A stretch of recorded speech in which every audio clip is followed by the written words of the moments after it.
Welcome back. Everyone has had the experience of feeling alone about what they believe in. Whether it was because of a skin color or political beliefs, socially, we all have had that experience. Today we asked the college voice, how do you handle feeling alone and what they have personally learned from that experience.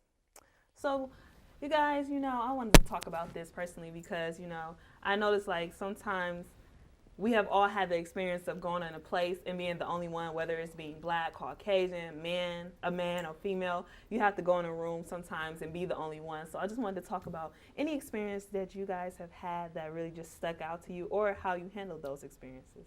So who wants to go first? Miracle, you can I'll go first. Yeah, so I have like a really good experience because growing up, I was the only like Hispanic in my whole school. So from like kindergarten to high school, I was the only Mexican girl in my class. So I really stood out, and it was hard because like at first I didn't know English, so I had to like learn English in school. I kind of started from the bottom, and I was always a minority. But and I always also stuck out in high school too, because I was really into like art, and everybody else was into like basketball and stuff like that. Right, so yeah. So I was always like the outsider, I guess. Like I was always the one that like stood out the most. But I mean, that's what makes you who you are today, though. So, yeah. What about you, Connor? Well, I guess this is, I'm fortunate enough where this is, kind of been my only experience being the odd man out. In here? You lovely ladies. But, no, the thing that I've always gone to is, it's a bit of a mental trick, but you always got to remember, everyone's people at the end of the day. And as big as, skin color, religion, political beliefs go, there are so much more. Find the small things you have in common with people. You know what I mean? Exactly. Like the first day I came in, I talked to Mirka and I brought up sushi for whatever reason. She likes sushi. Something to work off of, something to start with. It's all about finding that little bit of commonality that you can really connect with people about, and then all of a sudden these walls just melt.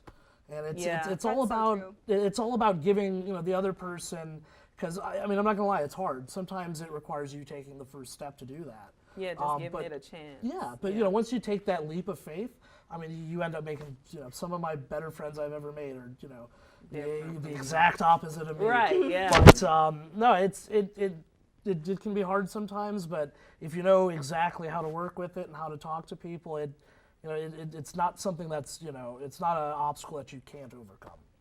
So. Definitely. What about you, Shania? How do you feel about it? You know what? I don't have too many experiences with this, but one of that comes to mind is like growing up in school. I always had like a lot of friends, a close circle, and I felt like I was the only darker skinned one. All my friends, they were black, but they were all like lighter skinned than me, and even that's a thing within the black community. Exactly, so I always felt kind of like, okay, I'm the oddball, I'm the one sticking out. I don't want to be on the wrong side of the camera. I don't want to take a picture and be the eyeball. And I was like the only one with the glasses too. I wear contacts now, but I'm the only one with glasses. I was like the only one wearing glasses, and like that kind of made me feel like like I stood out. I was misplaced.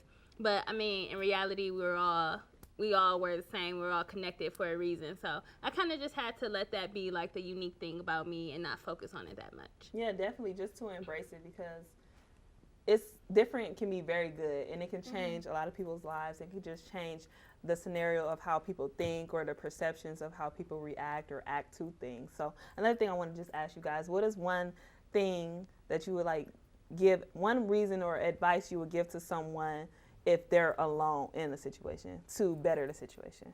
What's one thing you would say like that can help diffuse it or make them more comfortable if they know they're alone and they have to, participate in something where they're the only one? Oh yeah. I would say own it. If you're alone, if you're like, no matter what it is, if you're alone in something, I would say just own it and try to be the best at it that you can be. Because if you're the only one that's doing it, then the less competition you have. So yeah. That's my way.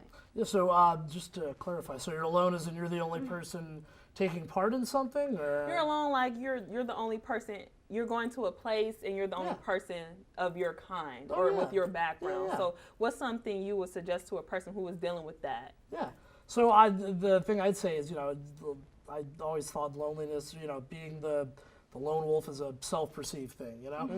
You might be the farthest from the inside, but there's someone else who might be a little bit closer to them, but isn't quite part of the inside either. And it's all about finding that other person, because nothing brings two people together, you know, quicker than you know, being away from the circle. And you know, who knows? Eventually, you start, you know, working your way closer and closer, and friends with the whole group. So.